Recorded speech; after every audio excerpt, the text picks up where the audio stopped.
We should celebrate the triumph that was involved in bringing peace to a country after 2 or more decades of just desperate conflict, genocidal terror, invasion, civil war, 2 million people being killed. And the fact that we were able to negotiate an effective and sustainable peace was something still I think we can be very proud of. But what we did not succeed in doing was generating democracy and human rights. That was very much part of the intention. The Paris Peace Accords paid at least as much attention to those issues as they did to the peace and economic prosperity. But things did go badly wrong. They went wrong rather quickly when, after the first election, which was a huge triumph, those of us who watched it happen, I don't think we could ever have been more moved than seeing those millions of people lined up with threats of Khmer Rouge bomb attacks, but nonetheless grannies and little kids just really, really wanting to have a say in their own future. But that was not to be. The first election went off the rails. It didn't result in the victory that Hun Sen, the leader, had expected, and he insisted on playing a role as joint prime minister. The international community went along with that, and it was downhill all the way thereafter. So it's been a pretty sad tale over the last 30 years. Yeah, now he has as firm a grip on a country as anyone could. The tricky part is we're at this period in history where authoritarian rule is becoming more common. So what international mechanism is going to be willing and able to try and effect any further change?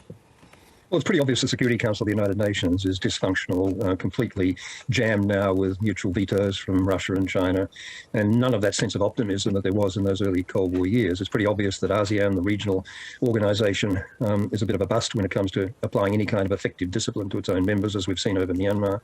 I think what we've got to really rely on is, first of all, the courage and resilience and commitment of the Cambodian people themselves, which has really been pretty phenomenal, but supported by countries like Australia, which are capable of putting pressure on the regime and really capable of creating some kind of momentum for change. I mean, one of the big things that we could do here in Australia is apply this Magnitsky legislation, so-called, after the Russian dissident who was tortured and killed for exposing corruption. It's legislation that is in place in the United Kingdom and the United States and Canada, and the government here has said that they're going to be willing to enact that in the next few months.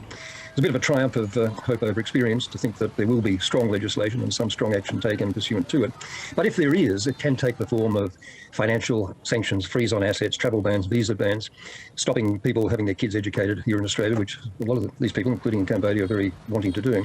So there are pressure points that can be applied, but ultimately I think we have to be realistic. It's going to be a long haul, and we might have to wait until Hun Sen, who's been in office now for 36 years there, finally shuffles off the mortal coil and creates a new dynamic, which gives some opportunity for those forces of democracy and real commitment to human rights to finally be heard. Yeah, you spoke recently about how Cambodia is so bereft by corruption, is so crippled by corruption. It's in the worst 10% in the world globally. And of course, COVID has just added to their woes. So, you know, how is this country coping at the moment?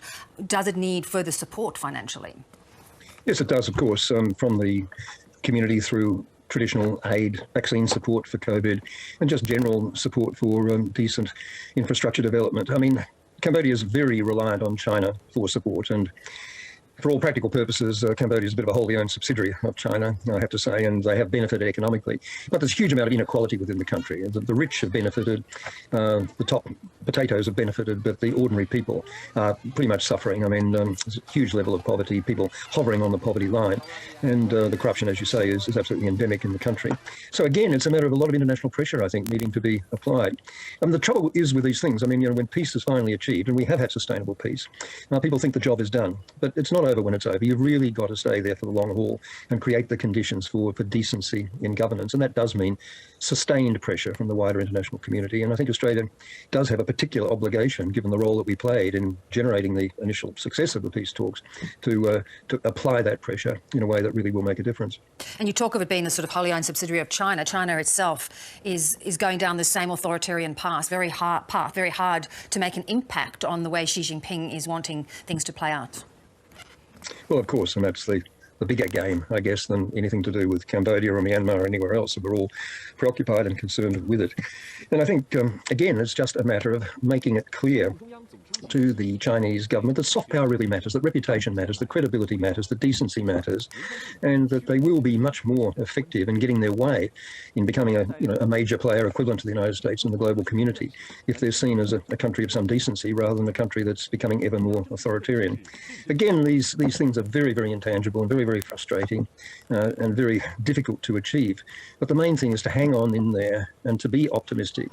and to be confident that the people of these countries really do want change. You get a lot of cynics and skeptics saying, well, you know, human rights, democracy, these are Western values. These are not really what Asian countries are about. They just want, you know, economic returns. That's absolutely not true. And I go back to what I said about watching those millions of people lined up for that overdue election in 1993.